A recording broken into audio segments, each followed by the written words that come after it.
Sir, ഇപ്പോൾ ഹോർമൂസിൽ വീണ്ടും സംഘർഷം തുടങ്ങിയിരിക്കുന്നു. ഒരു ദീർഘയുദ്ധത്തിന് വേണ്ടിയിട്ട് ഇറാനെ പൂർണ്ണമായും ഇല്ലാതാക്കാൻ വേണ്ടിയിട്ടുള്ള ഒരു പദ്ധതിക്ക്, അതായത് ഹോർമൂസ് കടലിടുക്കിൽ കപ്പലുകളെ ആക്രമിച്ചതിന് പ്രതികാരമായിട്ടാണ് അമേരിക്ക ആക്രമണം നടത്തിയെങ്കിൽ ഇന്നലെ രാത്രി ട്രംപ് പറഞ്ഞു രാത്രിയോടുകൂടി തന്നെ ആക്രമണവും നടന്നു. ആ ആക്രമണത്തിന് പിന്നാലെ ഇപ്പോൾ ട്രംപ് എടുത്തിരിക്കുന്ന നിലപാട് ഈ കരാർ അസാധുവാക്കപ്പെട്ടു, കരാർ ഇനി ഇല്ല എന്നാണ് പറയുന്നത്. പക്ഷേ ആക്രമണം തുടരുമെന്ന് പറയുന്നു. ഒരു യുദ്ധത്തിന്റെ പുറപ്പാടിലേക്കാണോ കാര്യങ്ങൾ പോകുന്നത്? ഇത് ഒരു വലിയ വിനാശത്തിന് കാരണമാകുമോ? ഒരു വലിയ യുദ്ധത്തിന് തുടക്കമായിട്ട് വേണം നമുക്കിതിനെ കാണാൻ, പ്രിയൻ. കാരണം ഇന്നലെ ഏതാനും മണിക്കൂറുകൾക്ക് മുമ്പ് പ്രസിഡന്റ് പറഞ്ഞിരിക്കുന്നത് ഇറാൻ നടത്തുന്ന ഓരോ ആക്രമണങ്ങൾക്കും ഞങ്ങൾ 20 ഇരട്ടി ആക്രമണങ്ങൾ കൂടുതൽ നടത്തും ഇറാന്റെ മേൽ. ഇറാന്റെ പ്രതിരോധ സന്നാഹങ്ങളും അതുപോലെ സിവിലിയൻ കേന്ദ്രങ്ങളും വാണിജ്യ വ്യവസായ കേന്ദ്രങ്ങളൊക്കെ ഞങ്ങൾ തകർക്കും എന്നാണ് പ്രസിഡന്റ് ട്രംപ് പറഞ്ഞിരിക്കുന്നത്. അദ്ദേഹം വളരെ കോപാകുലനാണ്. ഇപ്പോ ഈ മറ്റേ ഹോർമസ് സ്ട്രൈറ്റ് വഴി ഈ സമാധാന കരാർ ഒപ്പിട്ട് കഴിഞ്ഞപ്പോ കപ്പൽ ഗതാഗതം പുനഃസ്ഥാപിക്കുന്നതാണ് അദ്ദേഹം പറഞ്ഞിരുന്നത്. പക്ഷെ എന്താ പറ്റണേന്ന് വെച്ചാല് അതുവഴി വരുന്ന കപ്പലുകൾക്ക് നേരെ ഇറാൻ ആക്രമണം നടത്തുകയാണ്. ഇപ്പൊ തന്നെ 3-4 കപ്പലുകൾക്ക് നേരെ ഇറാൻ എണ്ണ ടാങ്കറുകൾക്കും പിന്നെ ലിക്വിഫൈഡ് ഗ്യാസ് കൊണ്ടുവരുന്ന കപ്പലുകൾക്ക് നേരെയൊക്കെ ആക്രമണം നടത്തി. ആ കപ്പലുകളെല്ലാം തന്നെ ഡിസ്ട്രസ് സിഗ്നൽസ്, അപകട സൂചന അവരുടെ കേന്ദ്രങ്ങളിലേക്ക് അയച്ചിട്ടുണ്ട്. അപ്പൊ അതെല്ലാം ഈ തെളിയിക്കുന്നത് അമേരിക്കയും ഇറാനും തമ്മിലുള്ള ഒത്തുതീർപ്പ് വ്യവസ്ഥകൾ മുഴുവൻ തീർന്നു, അതില്ല. അതായത് പ്രസിഡന്റ് പറയുകയും ചെയ്തു ആകെ തീർന്നു, ഒത്തുതീർപ്പ് ഒന്നുമില്ല, ഇനി യുദ്ധമാണ്. ആ യുദ്ധത്തിന് അവര് സെൻട്രൽ കമാൻഡ് പറയുന്നത് ദീർഘകാലം നീണ്ടു നിൽക്കുന്ന ഒരു യുദ്ധത്തിനാണ് ഞങ്ങൾ തയ്യാറെടുത്തുകൊണ്ടിരിക്കുന്നതെന്നാണ് പറയുന്നത്. പ്രത്യേകിച്ചും ബഹ്റൈനിലും കുവൈറ്റിലും മറ്റുമുള്ള അമേരിക്കൻ സൈനിക താവളങ്ങളെ ആണ് ഇറാൻ ആക്രമിച്ചിരിക്കുന്നത്. അപ്പൊ അതിന് അവര് പകരം വിട്ടായിരിക്കില്ല. പക്ഷെ ഈ ബഹ്റൈനിലും കുവൈറ്റിലും ഉള്ള സൈനിക താവളങ്ങളെയാണോ ഇറാൻ ആക്രമിച്ചത് അതോ സിവിലിയൻ കേന്ദ്രങ്ങളെയാണോ ആക്രമിച്ചതെന്ന് നമുക്ക് വിശ്വസിക്കാൻ പറ്റില്ല. കാരണം ഈ വാർത്ത വരുന്നത് അൽ ജസീറയിൽ നിന്നാണ്. അൽ ജസീറ ജീവിതത്തിൽ ഒരിക്കലും സത്യം ടെലികാസ്റ്റ് പറയാറില്ല. അവർ നുണ പറയുന്നതിൽ വളരെയധികം വൈദഗ്ധ്യം നേടിയിട്ടുള്ള ഒരു ചാനലാണ്. അവര് അവർക്ക് ഈ ഇസ്ലാമിക് രാജ്യങ്ങൾ ഒഴിച്ച് ബാക്കി എല്ലാ രാജ്യങ്ങളെ കുറിച്ചും അവർ വളരെ മോശമായിട്ടാണ് പ്രതികരിക്കുന്നത് മുഴുവൻ. അതൊരു പ്രോപ്പഗാൻഡ ചാനലാണ്. ഇപ്പൊ നമ്മുടെ ഇവിടെ ഉണ്ടെന്ന് കുറെ ഈ മീഡിയ വണ്ണൊക്കെ പറയണില്ല, അതേപോലത്തെ ഒരു പ്രോപ്പഗാൻഡ ചാനലായി ഏതാണ്ട് അതിന് സമാന്തരമായിട്ടുള്ള ഒരു ചാനലാണ്. ഭീകരവാദികളാണ് അതിന്റെ പിന്നിലും പ്രവർത്തിക്കുന്നത്, ഈ നമ്മുടെ അൽ ജസീറയുടെ പുറകിൽ. ഇപ്പൊ ഇന്നലെ ഇപ്പോ ലേറ്റസ്റ്റ് ഉള്ളത് അവരുടെ അമേരിക്കൻ സൈനിക വക്താവ് പറഞ്ഞ് 90-ലധികം കേന്ദ്രങ്ങളിലേക്ക് ഞങ്ങൾ ആക്രമണം നടത്തിയിട്ടുണ്ടെന്നാണ് പറയുന്നത്. അത് പ്രത്യേകിച്ച് ഇന്ന് അതിരാവിലെയാണ് അലി ഖമേനിയുടെ ഖബറടക്കം നടന്നത്. ആ ഖബറടക്കം നടന്നതിന് തൊട്ട് പിന്നാലെയാണ് ആക്രമണങ്ങളുടെ ഇത് കൂട്ടിയിരിക്കുന്നത്. അപ്പൊ അങ്ങനെ വരുമ്പോ നമ്മൾ പറഞ്ഞല്ലോ, ഹോർമസ് സ്ട്രൈറ്റ് വഴി ഫെബ്രുവരി 28-ന് മുമ്പ് 125 കപ്പലുകളാണ് ശരാശരി അതുവഴി കടന്നു വന്നുകൊണ്ടിരുന്ന ഒരു ദിവസം. പക്ഷെ ഇപ്പോൾ അവയുടെ എണ്ണം 25-40 മധ്യയാണ്. അത് തന്നെ പൂർണ്ണമായും സ്ഥാപിക്കാനായിട്ടുള്ള സാധ്യതയാണ്. അപ്പൊ ഇതില് ഒരു പോസിറ്റീവ് ആയിട്ടുള്ള ഒരു വാർത്ത വന്നിരിക്കുന്നത് അമേരിക്കക്കാർക്കും മറ്റ് രാജ്യങ്ങൾക്കൊക്കെ ഇഷ്ടമുള്ള, യൂറോപ്പിലെ രാജ്യങ്ങൾക്ക് ഇഷ്ടപ്പെടുന്ന ഒരു വാർത്ത വന്നിരിക്കുന്നത് ഇസ്രായേലിൽ നിന്നാണ്. ഇസ്രായേൽ പറഞ്ഞിരിക്കുന്നു ഈ ഹോർമസ് സ്ട്രൈറ്റ് വഴിയോ ഒന്നും നിങ്ങൾ എണ്ണ കടത്താൻ നിൽക്കണ്ട, നിങ്ങൾ ഇസ്രായേൽ വഴി എണ്ണ കടത്തുക, റോഡ് മാർഗം ഇസ്രായേൽ വഴി എണ്ണ കടത്തുക. അത് പശ്ചിമേഷ്യയിൽ നിന്നും യൂറോപ്പിലേക്ക് ഇസ്രായേലിലെ റോഡ് വഴി എണ്ണ കടത്താൻ നിങ്ങൾക്ക് ഞങ്ങൾ ഫുൾ സെക്യൂരിറ്റിയും ഓഫർ ചെയ്യണമെന്നാണ് അവരുടെ ഇസ്രായേലിന്റെ എനർജി മന്ത്രി ഏലി കോഹൻ എന്ന് പറയുന്നത്. അത് ഇതിനു മുമ്പ് 2-3 തവണ പരാമർശിക്കപ്പെട്ടിരുന്നെങ്കിലും ആരും ഇത് ശ്രദ്ധിച്ചിട്ടില്ല. പക്ഷേ ഇങ്ങനെ ഒരു സംവിധാനത്തിലേക്ക് മാറുകയാണെങ്കിൽ ഹോർമസ് സ്ട്രൈറ്റിന്റെ റെലവൻസ് നഷ്ടപ്പെടും. അതെ. അതേസമയം കാരണം യൂറോപ്പിലേക്കൊക്കെയുള്ള എണ്ണ പോകുന്നത് എല്ലാം ഈ ഹോർമോൺ സ്ട്രീറ്റ് വഴിയാണല്ലോ. അപ്പൊ അത് യൂറോപ്പിലേക്ക് ചെല്ലുകയാണെങ്കിൽ, യൂറോപ്പിലേക്ക് ഇസ്രായേൽ വഴി കടത്തിക്കൊണ്ട് പോവുകയാണെങ്കിൽ ഈ പറയുന്ന പ്രശ്നമൊന്നും ഉണ്ടാവില്ല. അത് കൂടുതൽ സേഫ് ആണ്. ഈ കപ്പലിനേക്കാൾ കൂടുതൽ എന്താ വളരെ എന്താ പറയണ എക്സ്പെൻസസ് ഇല്ലാതെ കടത്താൻ പറ്റുന്നതാണ് പറയുന്നത്. പക്ഷെ ഒറ്റയ്ക്ക് ഇതെങ്ങനെ റോഡ് ട്രക്കുകൾ വഴിയാണോ റെയിലുണ്ടോ, അതിനുള്ള റെയിൽ കണക്ടിവിറ്റി ഉണ്ടോ എന്നുള്ളതിനെ പറ്റിയിട്ട് നമുക്ക് ഇതുവരെ വിവരം കിട്ടിയിട്ടില്ല.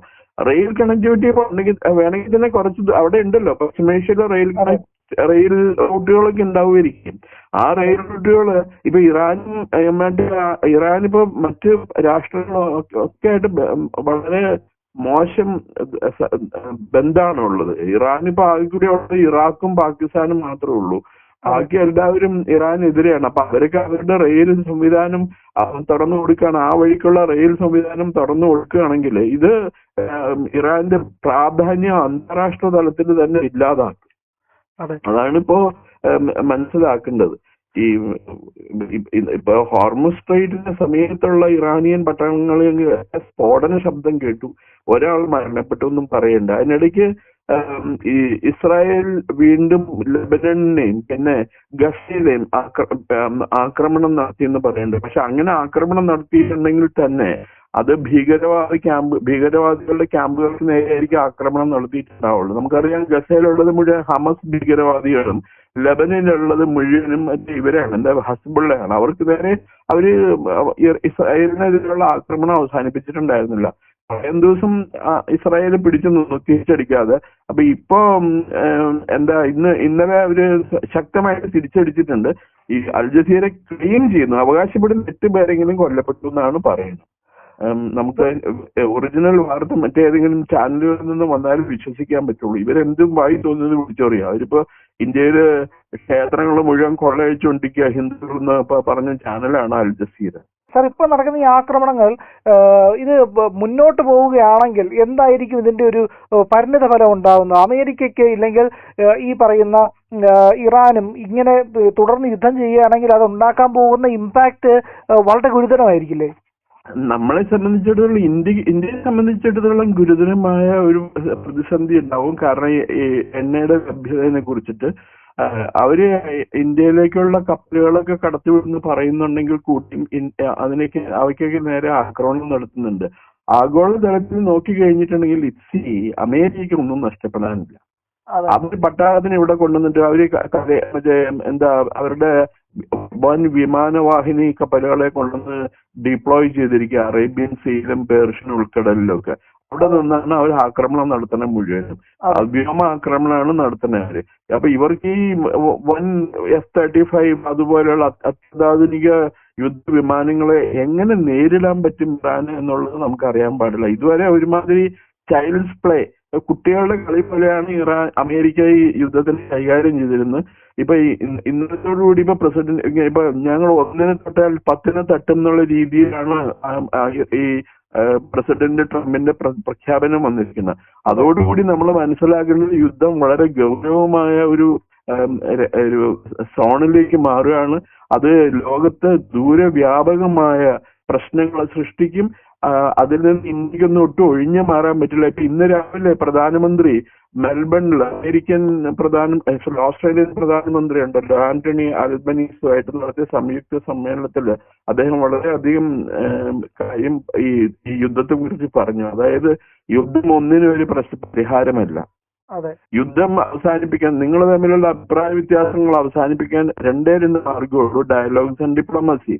ഇത് ഒരു യുദ്ധം ഉണ്ടായി കഴിഞ്ഞിട്ടുണ്ടെങ്കിൽ ലോകത്തെ മൊത്തം ബാധിക്കും. ദയവേത് നിങ്ങൾ എന്താ പറയണ സംയമനം പാലിക്കണം എന്നാണ് പ്രധാനമന്ത്രി ഇന്ന് രാവിലെ നടന്ന പത്രസമ്മേളനത്തിൽ ഇരു ഗ്രൂപ്പുകളോട് ആവശ്യപ്പെട്ടിരിക്കുന്നു.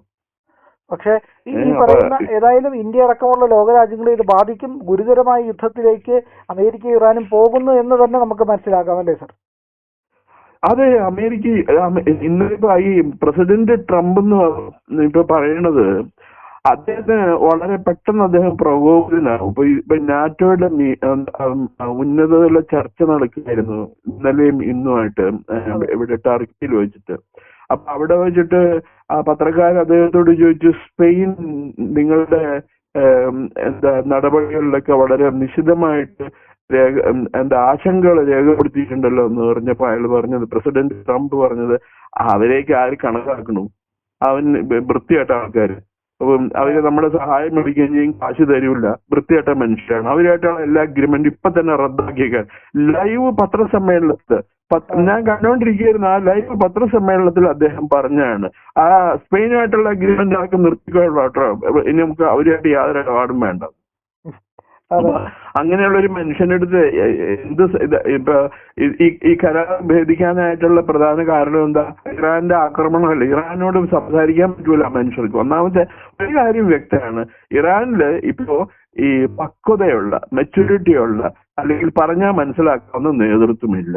ഇസ്ലാമിക് ഫനാറ്റിക്സ് ആണ് ഇറാൻ ഭരിച്ചുകൊണ്ടിരിക്കുന്നത്. അവർക്ക് വെട്ടുന്നതുണ്ട് രണ്ടെന്നുള്ളതാണ്. എന്ത് കേട്ടാലും അവര് ആക്രമണം നടത്തും. അവരാണ് ഇതിനകത്ത് കൂടുതൽ സമയം പാലിക്കേണ്ടിരുന്നത്. അവർക്ക് ഗൾഫ് ഹോർമസ് സ്ട്രൈറ്റ് കൂടി പോകുന്ന കപ്പലുകളെ ആക്രമിക്കേണ്ട ഒരാവശ്യം ഉണ്ടായിരുന്നില്ല. എന്ത് പ്രകോപനമാണെങ്കിൽ അമേരിക്കയും കൂടി മോണിറ്റർ ചെയ്യുന്നുണ്ട്. ഹോർമസ് സ്ട്രൈറ്റ് വഴി പോകുന്ന കപ്പലുകളെ അമേരിക്ക മോണിറ്റർ ചെയ്യുന്നുണ്ട്. അങ്ങനെയാണല്ലോ നമ്മളിത് അറിയണം തന്നത്. അപ്പോ ഇത് ഇറാനിലെ ഇപ്പൊ എന്താ നടക്കുന്നതെന്ന് വെച്ചിട്ടുണ്ടെങ്കിൽ, അലി ഖാമിനിയുടെ മരണത്തിന് ശേഷം ഇറാനില് ഒരു ഇഫക്റ്റീവ് നേതൃത്വമില്ല. ഇപ്പൊ മൊജ്തബ ഖാമിനി ജയിലിരിക്കണില്ല എന്ന് തന്നെ നമുക്ക് കരുതണം. കാരണം വാപ്പന്റെ ശവസംസ്കാരത്തിന് അയാളെ കണ്ടില്ല. ബാക്കി 3 മക്കളും ഉണ്ടായിരുന്നു. അയാളെ പ്രത്യക്ഷപ്പെടുന്നല്ലേ എല്ലാവരും പറഞ്ഞിരുന്നത്. അതിന്റെ അകത്ത് ഓനെ ചത്തുന്ന് തന്നെയാണ് നമ്മൾ കരുതേണ്ടത്. അയാളെ കൊന്നു. അന്ന് ഫെബ്രുവരി 28-ാം തീയതി ആക്രമണത്തിൽ അയാളെ കബൂലാക്കിയിട്ടുണ്ട് അവര്. ഗുരുതരമായ സാഹചര്യങ്ങളിലേക്കാണ് പോകുന്നത്. അതെ, ഒന്ന് ഞാനിപ്പോ മനസ്സിലാവണം. ഇപ്പൊ നമ്മൾ തമ്മിൽ അടികൂടുമ്പോ നമ്മൾ രണ്ടുപേരും ഒരേപോലെ ഒരു സമാധാന കരാറിനോ അല്ലെങ്കിൽ ഒരു അഗ്രിമെന്റിന് അതിനോട് പ്രതികരിച്ചാൽ മാത്രമല്ലേ ആ യുദ്ധം ഇല്ലാതാവുള്ളൂ. ഇവരോട് ഒരു വിവരവുമില്ല ഇറാനിയൻസിന്. തലയ്ക്ക് എല്ലാം ഉള്ള ബോധം നഷ്ടപ്പെട്ട രീതിയിലാണ് അവർ പെരുമാറുന്നത് ഇതുവരെ. നമ്മൾ അവരെ സപ്പോർട്ട് ചെയ്തിട്ട് യാതൊരു കാര്യമില്ല. അവര് നേരെയാവില്ല, അവര് ചൊവ്വാവില്ല. ഇത് എന്താ, ലോകം മുഴുവൻ അവർക്ക് എതിരായിട്ട് തിരിയാണ്. ഇപ്പൊ നാറ്റോയിൽ തന്നെ ഇതുവരെ ഇറാൻ അമേരിക്ക യുദ്ധത്തില് ഇറാൻ അനുകൂലമായിട്ടുള്ള നിലപാടെടുത്തിരുന്ന മിക്ക രാജ്യങ്ങളും, നാറ്റോ കക്ഷികൾ മുഴുവനും പതുക്കെ അമേരിക്കനെ സപ്പോർട്ട് ചെയ്യുന്ന രീതിയിലാണ് തീരുമാനങ്ങൾ പറയണത്. ഇപ്പൊ അതിലൊഴിഞ്ഞു മാറിയത് ഇവര് മാത്രമേ ഉള്ളൂ, സ്പെയിൻ മാത്രമേ ഉള്ളൂ. കാരണം സ്പെയിനെ വെച്ച് കിട്ടിയത്.